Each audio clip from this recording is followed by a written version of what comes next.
O temor a Deus é o caminho da santificação. Este será o título da nossa terceira lição do primeiro trimestre do ano de 2023 da classe de jovens.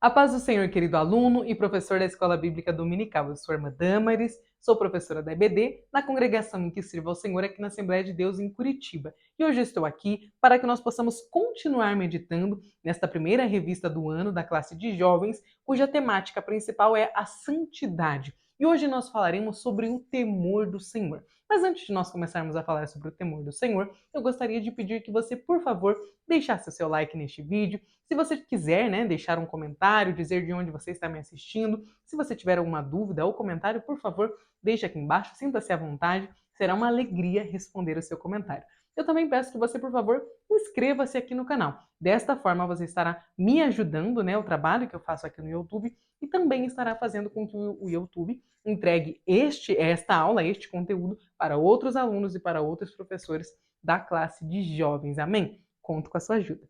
Vamos lá então para a nossa aula? Veja só, ela está programada para ser ministrada no próximo domingo, dia 15 de janeiro do ano de 2023. O texto principal da nossa aula está registrado lá em Eclesiastes, no capítulo 12 e versículo 13. E eu tenho certeza que você conhece este texto. Olha só, de tudo que se tem ouvido, o fim é: teme a Deus e guarda os seus mandamentos, porque este é o dever de todo homem.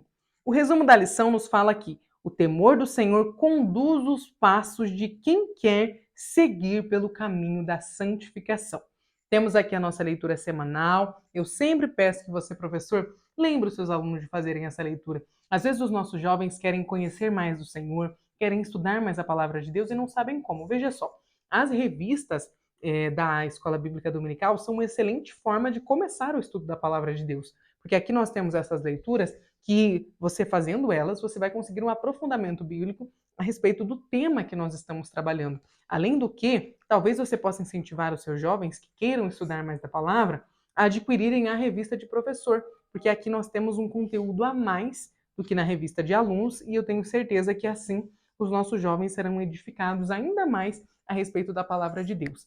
E nos dias em que nós vivemos, onde a nossa sociedade tem trazido e apresentado aos nossos jovens tantos pratos tão bonitos para que eles deixem a igreja, nos nossos dias o inimigo tem investido de forma poderosa para tirar os nossos jovens da igreja. Aliás, eu iria além, sabia? Eu acho que mais do que tirar os jovens da igreja, eu acho que o inimigo investe para que eles fiquem na igreja sem ter um compromisso com o Deus da igreja.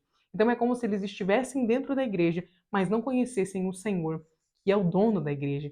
Então veja a importância de que a palavra de Deus alcance estes jovens. Não existe maior transformação de vida do que aquela que a palavra nos proporciona. Então, professor, estimule os seus jovens a estudarem a revista da Escola Bíblica Dominical. É uma excelente forma de ter acesso a conteúdos teológicos profundos, de uma forma bastante clara e que qualquer pessoa, mesmo uma pessoa que não tenha frequentado um seminário teológico, possa entender e compreender. Então, deixa o Senhor te usar aí na sua sala de aula para que você possa alcançar a maior quantidade possível de jovens para o reino do Senhor, para que eles venham a ter um compromisso com o Deus da igreja, com o Deus da palavra. Amém? Então vamos lá, primeiramente, para os objetivos da nossa aula. Primeiro objetivo, explicar o que significa temer ao Senhor. Segundo, apresentar um panorama do livro de Eclesiastes. Terceiro, compreender que o temor do Senhor conduz o crente no caminho. Veja só, quem de nós nunca ficou confuso com aquela expressão: será que temer ao Senhor é ter medo? Eu tenho uma aula que eu lecionei, eu acho que para a classe dos adolescentes, no trimestre passado, e eu vou deixar ela aqui no card para que você possa assisti-la. E dessa forma eu acredito que você vai ter uma compreensão um pouquinho maior a respeito do que significa temer ao Senhor. Vamos lá então. Introdução. Olha só o que nos diz. Antes disso, eu já estava esquecendo. O texto bíblico está registrado em Eclesiastes, capítulo 12, versículo 1 ao 14. A introdução nos diz assim: o temor do Senhor é o princípio da sabedoria e o caminho para a santificação, como está registrado lá em Provérbios 9, 10. Veja só, o temor do Senhor não pode ser confundido com ter medo de Deus ou medo de ir para o inferno. Temer ao Senhor é reverência e gratidão por tudo que Ele é e por tudo que ele faz por nós. Então, temer ao Senhor é diferente de ter medo do Senhor. É sempre necessário que nós possamos iniciar a nossa aula fazendo essa distinção. Então, você pode, por exemplo, perguntar aos seus alunos o que é temer ao Senhor. O que você acha que é temer ao Senhor? Talvez colocar o verbo achar aí é importante para eles não pensarem que eles vão precisar recitar alguma parte da Bíblia, porque assim, pode ser que eles fiquem meio com vergonha de falarem. Mas perguntando aí a eles o que significa temer ao Senhor. É uma pergunta introdutória e acredito que é uma forma de quebrar o gelo e de fazer com que os seus jovens prestem atenção na aula. É sempre importante, professor, fazer com que chamar a atenção dos nossos alunos, sabe? Trazer, cativar a atenção deles, porque às vezes nós pensamos, né, vai ver a aula quem quiser, vai assistir a aula quem quiser, mas veja só, o Senhor nos deu esse chamado, essa vocação para lecionar. Então vamos lecionar da melhor forma que nós pudermos. Vamos estudar a lição para que nós possamos apresentar o conteúdo da melhor maneira possível. Mais do que isso, vamos procurar ter uma didática que seja chamativa, que prenda a atenção dos nossos jovens. Domingo de manhã, só o fato deles estarem ali já mostra que eles querem se alimentar. Talvez eles não tenham nem muita consciência disso, mas estão ali. Então aproveite o fato deles estarem ali e deixe o Senhor te usar para trabalhar na vida deles. Você está sendo um canal do Senhor para a vida deles. Então, o que estiver nas suas mãos, o que estiver na nossa responsabilidade como professores da Escola Bíblica Dominical, vamos abraçar e fazer da melhor forma. Então, olha só. Depois dessa pergunta introdutória, nós podemos entrar aqui no ponto 1, que fala o temor ao Senhor. Subtópico 1. Temer ao Senhor não é ter medo. Olha só. Quando se fala em temor, a primeira coisa que vem à nossa mente é medo, por causa da ligação que essas palavras possuem no português. Veja só. Apesar disso, o temor do Senhor é algo diferente, porque ele não causa opressão, insegurança ou perturbação. Ele traz segurança e paz. Afinal, como ter intimidade com alguém de quem você tem medo e pavor? Imagina, você ter um relacionamento, e relacionamento significa via de mão dupla, então vai e vem. Como eu posso ter um relacionamento com alguém que eu tenho medo? Da minha via só vai medo.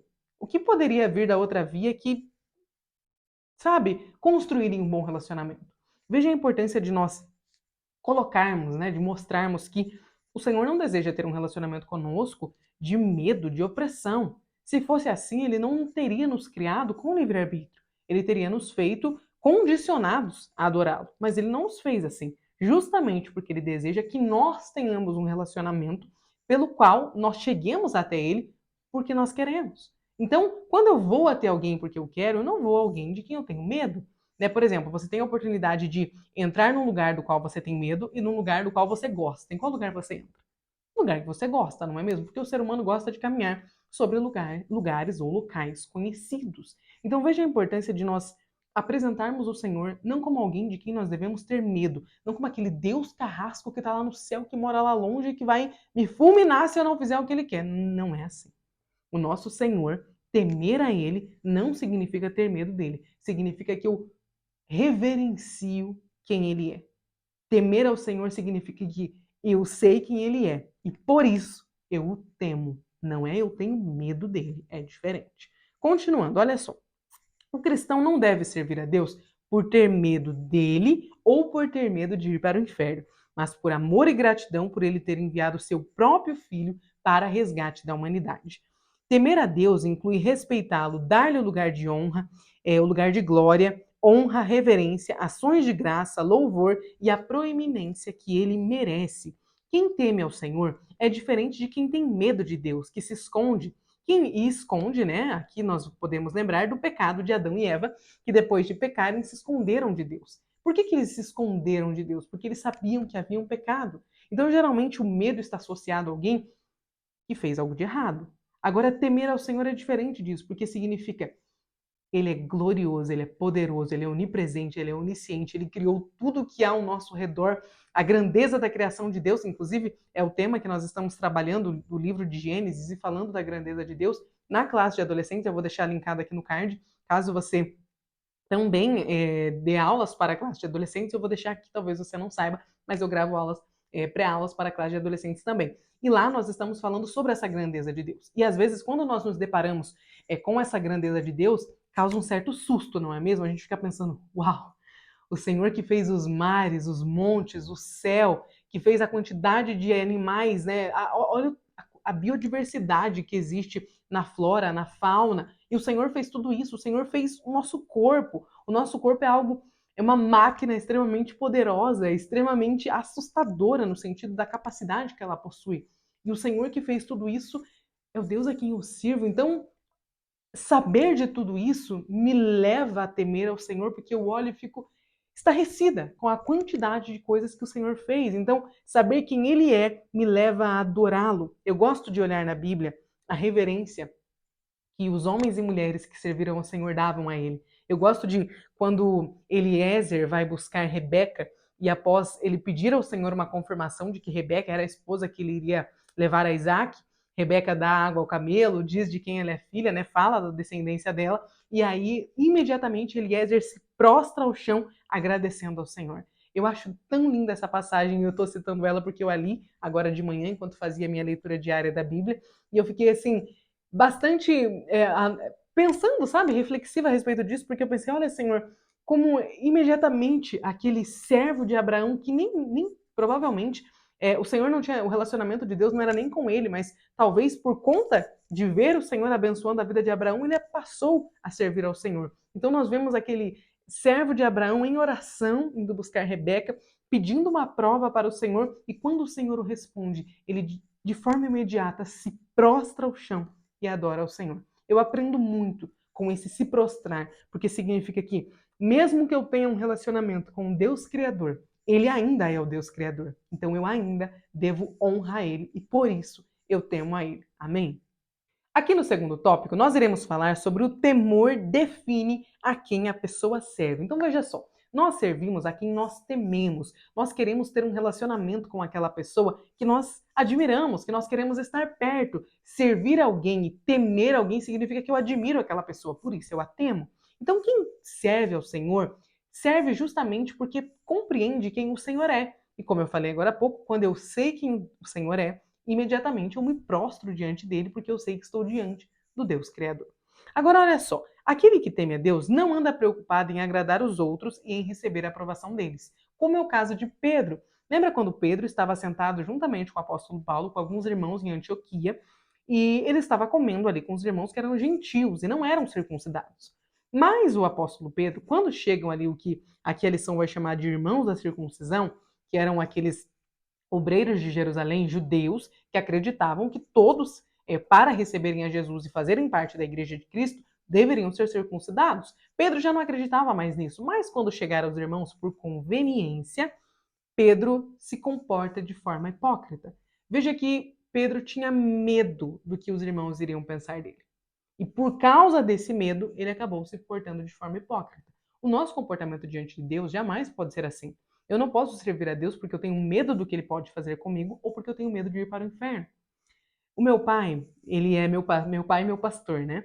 E ele me ensinou algo que ficou marcado. Eu lembro que lá no início da minha adolescência eu aprendi isso. Eu sempre ouvi ele falando, mas foi quando eu realmente aprendi e introduzi aquilo no meu coração, porque meu pai me dizia: filha, tenha um relacionamento com Jesus, para que você não precise servi-lo porque existe céu e inferno.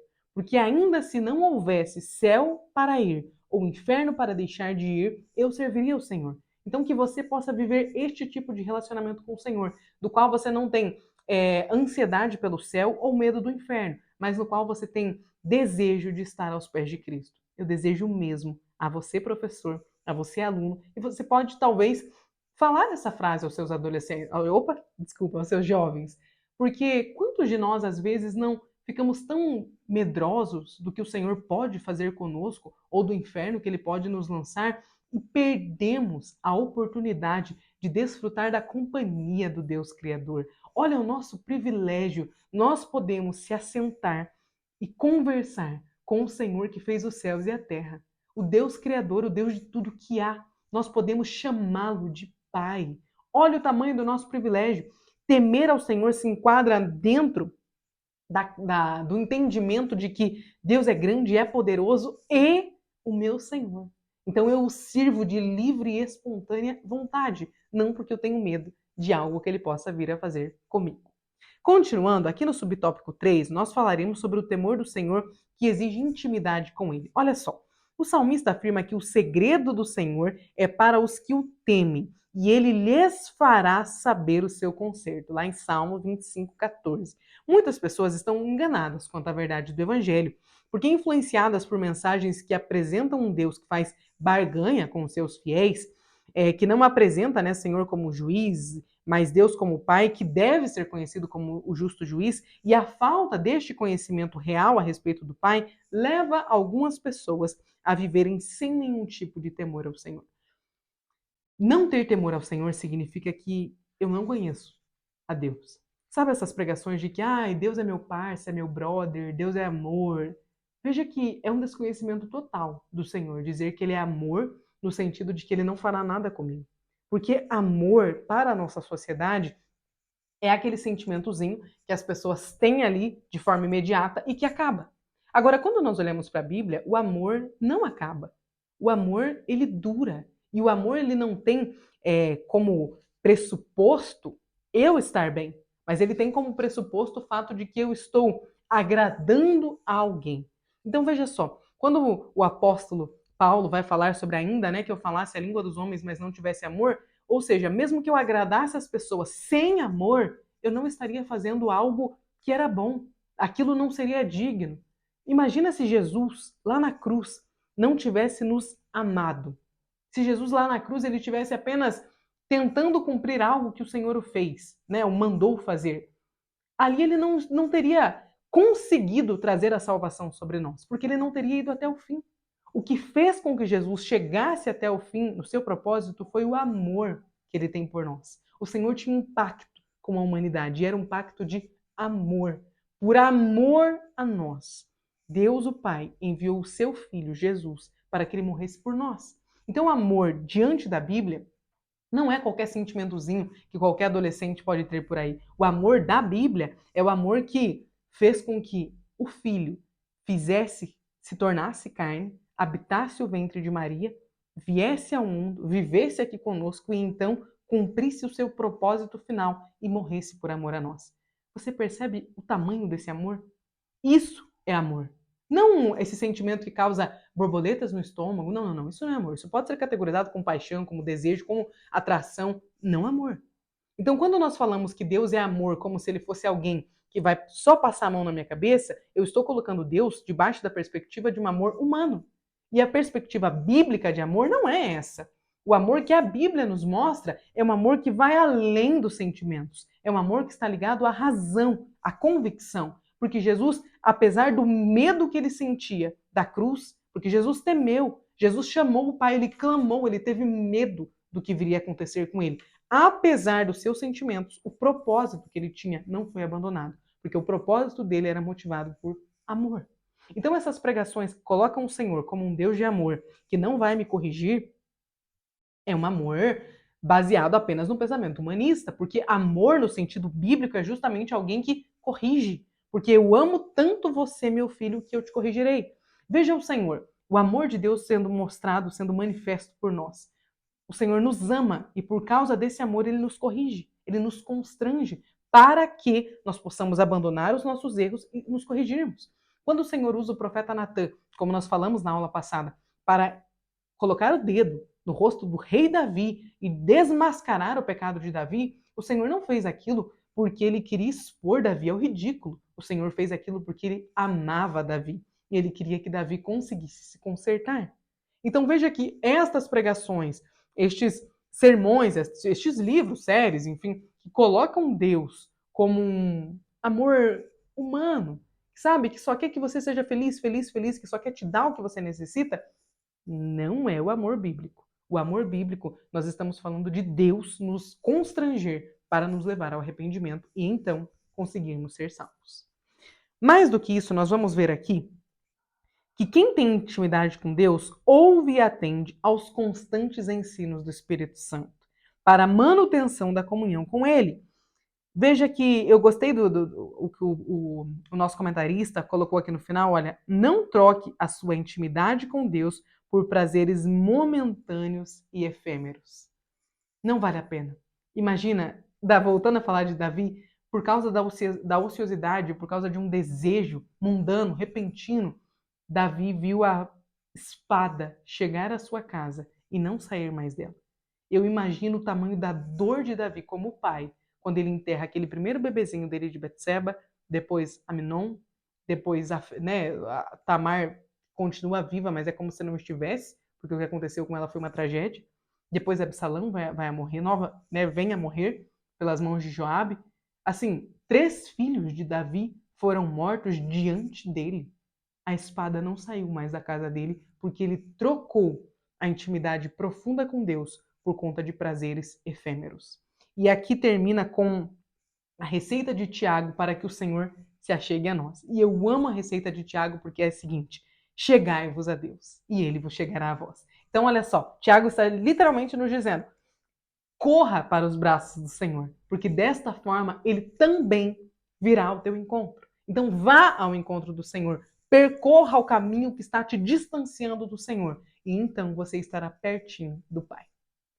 Aqui no segundo tópico, nós falaremos sobre o livro de Eclesiastes e as futilidades da vida. Olha só o que diz o primeiro tópico, subtópico. Eclesiastes, um livro poético, de sabedoria. Eclesiastes faz parte do grupo de livros poéticos e livros sapienciais ou de sabedoria, que contém Jó, Provérbios e Eclesiastes. Muitas pessoas não dão o devido valor aos livros desta categoria por entender que eles não contêm questões teológicas profundas. Todavia, aquelas pessoas que se dedicam com esmero no estudo da coletânea de livros, desta coletânea, no caso de livros, percebem que eles não somente contêm temas teológicos profundos, como, em especial, orientações para uma vida cristã de santidade. Eu tenho um carinho muito especial pelos livros poéticos, porque é uma das formas de maior aprendizado que eu tenho obtido nos últimos anos. Veja só, quando nós olhamos para a Bíblia toda, às vezes nós lemos o livro de Malaquias, por exemplo, ou o livro de 1 Crônicas, Genealogia sem fim. Você começa a ler e às vezes você fica pensando, nossa, o que isso pode se aplicar à minha vida? E é óbvio que existem aplicações para a nossa vida, mas elas não estão claras, Nós precisamos buscar para encontrá-las. Agora, os livros de sabedoria estão com as observações bíblicas ao que nós devemos fazer no nosso cotidiano de forma muito clara. Qualquer pessoa, ali uma criança, a partir dos 7 anos de idade, já consegue entender o que a Bíblia está nos recomendando, está nos aconselhando com estes livros. Então é essencial, é fundamental que nós leiamos o que a Bíblia nos aconselha e que nós sigamos os conselhos que o Senhor permitiu que fossem registrados e que nós tivéssemos acesso nos dias de hoje. Às vezes nós estamos lendo Salmos, Provérbios, Eclesiastes, e nós chegamos a textos sobre como educar filhos, como guardar dinheiro, como ter domínio próprio, como controlar a minha língua, como controlar a minha ira, de que forma viver a minha vida. É uma riqueza sem fim, porque nós estamos olhando o que a Bíblia diz sobre conceitos triviais, cotidianos, simplórios do nosso dia a dia. Por exemplo, como guardar dinheiro, porque a Bíblia precisaria falar sobre isso? Bom, ela fala. Como controlar a gula? A Bíblia fala sobre gula, sobre o pecado da gula, sobre não comer além do que você precisa. Veja que a palavra do Senhor tem recursos para nós, para todas as situações que nós venhamos a enfrentar no nosso dia a dia. E é por isso que a palavra de Deus é maravilhosa e ela é o alimento diário que nós precisamos. Você pode dar um amém aí na sua casa? Amém, Olha só como o Senhor não só inspirou a escritura da palavra de Deus, mas ele também inspirou a preservação dela. E hoje, aqui em 2023, eu, Damaris, e você, aluno ou professor que está me assistindo, também tem acesso a esta riqueza de conteúdo. O Senhor realmente é maravilhoso. Olha só, aqui no segundo subtópico, nós falaremos sobre a estrutura do livro de Eclesiastes. Veremos um pouco do conteúdo abordado no livro de Eclesiastes, cujo autor foi um dos homens mais sábios do mundo. Outro privilégio da Bíblia. Nós não tivemos o privilégio de conversar com Salomão, mas nós temos os escritos dele. E é como se nós tivéssemos acesso ao próprio Salomão quando nós lemos o que ele nos deixou escrito. Entretanto, ele não deixou que os muitos casamentos com mulheres pagãs o fizessem pecar e se apartar do Deus que é santo. No livro de Eclesiastes, Salomão trata de temas como a busca por satisfação, tempo para todas as coisas, a aspereza da vida, a opressão e justiça e a transitoriedade da fama. Realmente, assim, para os nossos jovens, a leitura do livro de Eclesiastes é um dos mais essenciais, porque Salomão aborda exatamente aquilo que nós estamos em busca durante a juventude. Ele aqui, já como um homem que tinha passado pela juventude, ele traz conselhos para o momento da juventude. Então, assim, é fundamental que nós tenhamos acesso a este conteúdo durante a nossa juventude. Alguns temas dos capítulos 5 a 11 de Eclesiastes. Olha só. Nestes capítulos, Salomão vai tratar dos seguintes temas: a prática religiosa, corrupção política, vaidade da riqueza, o desamparo e a ignorância do homem, provérbios sobre melhor é, evitar os extremos, a busca pela sabedoria, protocolo da corte, frustração com as desigualdades de retribuição, um destino em comum, a apreciação da vida, a inadequação da sabedoria, sobre diversos ditados práticos sobre um chamado para agir e também reflexões sobre o envelhecimento do ser humano. Percebe que, tirando, por exemplo, aqui, protocolo da corte, que não é algo comum nos nossos dias a dias, mas alguns dos pontos podem ser aplicados no nosso dia a dia, a grande maioria dos assuntos que Salomão trata são pertinentes ao nosso dia a dia também. Por exemplo, quem de nós nunca precisou ser chamado a agir ou nunca pensou sobre o envelhecimento?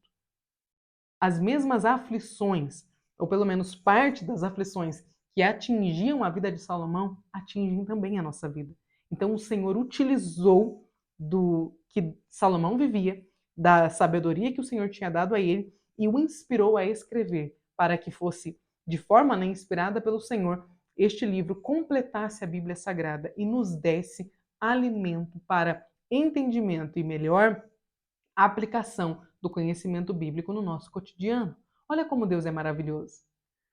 É assim, realmente, quando eu olho para os livros de sabedoria, eu fico pensando, se a Bíblia não tivesse, né, os livros de sabedoria nela, ela já seria um manual profundo de ensinamento para o nosso dia a dia. Agora, estes livros de sabedoria me fazem pensar no quão detalhista Deus é, porque ele trouxe cada pontinho do que nós passamos no nosso dia a dia estão descritos na palavra do Senhor.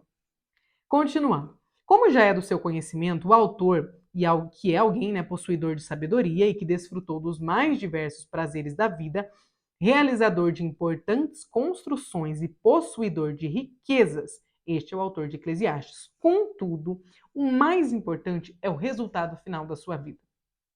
De que vale tudo se, no final, percebeu que correu atrás do vento?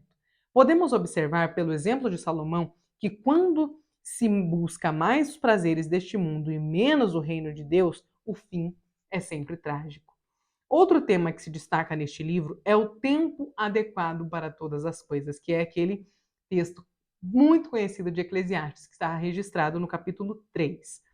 Salomão, nos capítulos 5 e 6, dá vários conselhos práticos a respeito da vida. Observe. Primeiro, guardar os pés e a boca quando estiver na casa de Deus e diante de Deus. Segundo, cuidado com o amor ao dinheiro e também cuidado com a cobiça. Aqui no terceiro ponto, nós falaremos sobre o temor a Deus dá sentido à vida, ou seja, traz sentido à vida. Primeiro subtópico, o que dá sentido à vida é o temor do Senhor. O autor conclui o livro de Eclesiastes com uma interessante alegoria a respeito do envelhecimento. Ele deseja demonstrar o que realmente faz sentido na vida. O envelhecimento dos membros do corpo, como por exemplo a perda da visão, a tremedeira, a perda da audição, a perda da mobilidade e o cansaço, são retratados por ele em Eclesiastes 12, do 2 ao 5. Ele também ilustra a chegada da morte de forma alegórica. Em seguida, ele se lembra de tudo que o Criador tem o controle se lembra de que o Criador tem o controle de tudo, inclusive do tempo. É muito bom nós acompanharmos a vida de Salomão, sabermos exatamente os seus grandes feitos e os seus feitos pecaminosos, para que nós possamos acompanhar também o final da vida dele. Eu acho tão bom que a Bíblia tenha inserido isso, porque nos mostra alguém que desfrutou, como ele mesmo coloca, de todos os prazeres da vida. E quando ele chegou ao final da sua vida, ele vai dizer que o fim é teme ao Senhor.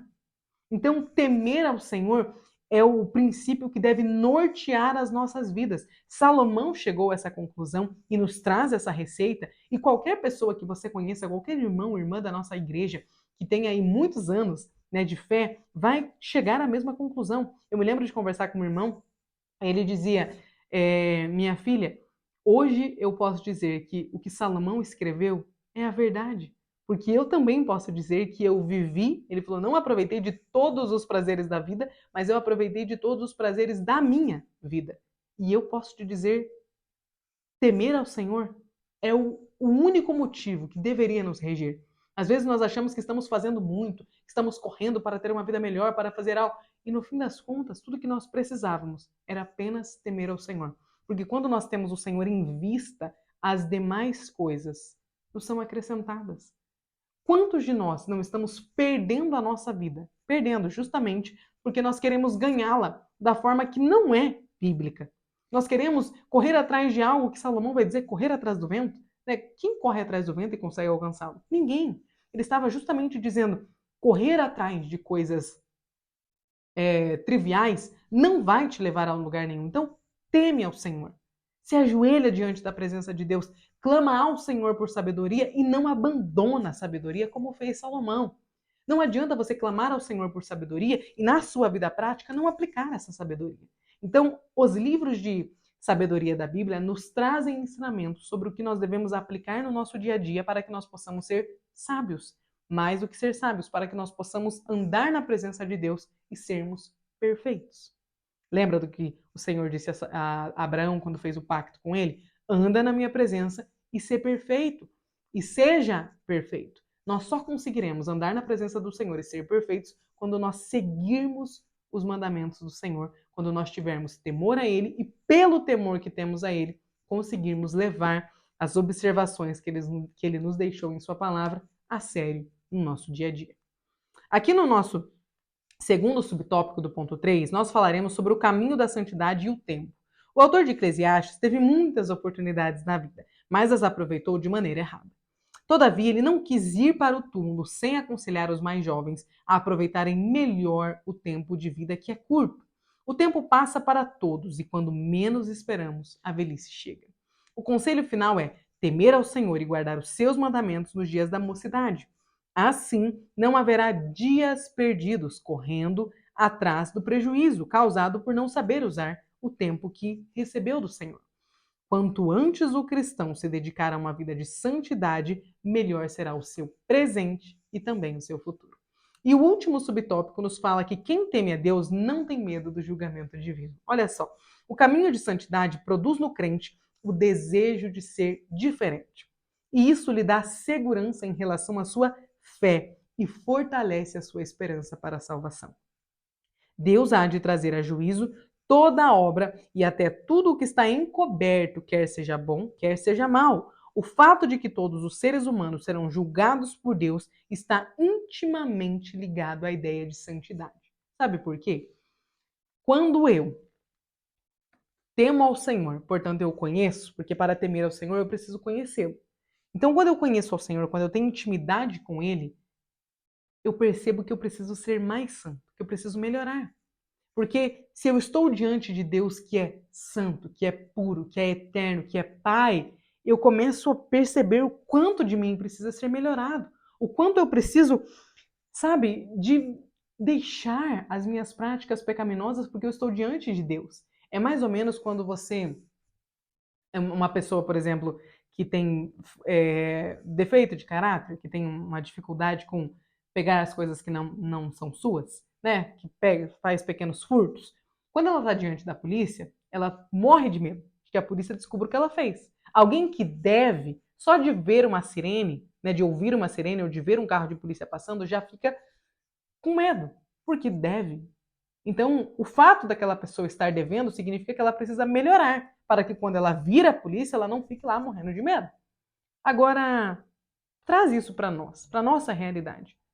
Se eu sou uma pessoa que estou sempre errando, que estou sempre pecando, que estou sempre fugindo de uma vida de santidade, quando eu ouço o Senhor falando dentro da igreja, eu fico morrendo de medo de que seja comigo aquela palavra. Agora, quando eu sou uma pessoa que vivo uma vida de santidade, que me afasto do pecado, que me abstenho dos desejos mundanos, quando eu ouço o Senhor falando, eu me alegro, eu me regozijo, porque eu sei que Deus está na casa. Percebe a diferença de quem tem medo e de quem tem temor? Quem tem temor se alegra ao ouvir a voz do Senhor. Quem tem medo morre de medo do que o Senhor pode vir a lhe dizer quando ouve a voz do Pai. Só se esconde da presença de Deus quem tem medo. Agora, quem teme ao Senhor só tem alegrias para contar do desfrute, né, que ele faz da presença de Deus. Então, que nós possamos escolher o caminho de santificação, que nós possamos escolher uma vida de santidade e, por isso, possamos temer ao Senhor e ter alegria na presença dele, que nós possamos desfrutar da vida com Deus, da caminhada com o Senhor. E a caminhada com o Senhor é maravilhosa. Um dos motivos para isso é que ela não é previsível. Quando nós olhamos para as caminhadas, né, dos heróis da fé que a Bíblia nos cita, nós vemos que não há previsibilidade na vida com o Senhor, mas há uma esperança, a esperança de vida eterna. Querido professor, eu desejo que o Senhor te abençoe aí na sua aula neste domingo, que o Senhor te capacite a mostrar aos seus jovens a diferença de ter medo do Senhor e de temer ao Senhor, e que ao final desta aula eles possam entender que o conselho de Salomão é o melhor a ser seguido. Afinal, o Senhor permitiu que este conselho estivesse na Bíblia. Portanto, este conselho não é apenas o conselho de Salomão. Este conselho é o que a Bíblia nos diz. O Senhor usou Salomão para que ele pudesse trazer uma palavra que é aplicada aos nossos dias hoje. Então, que o Senhor nos ajude e nos conduza a temê-lo, para que assim nós possamos ser cada vez mais santos. Amém? Deus abençoe e até a próxima aula.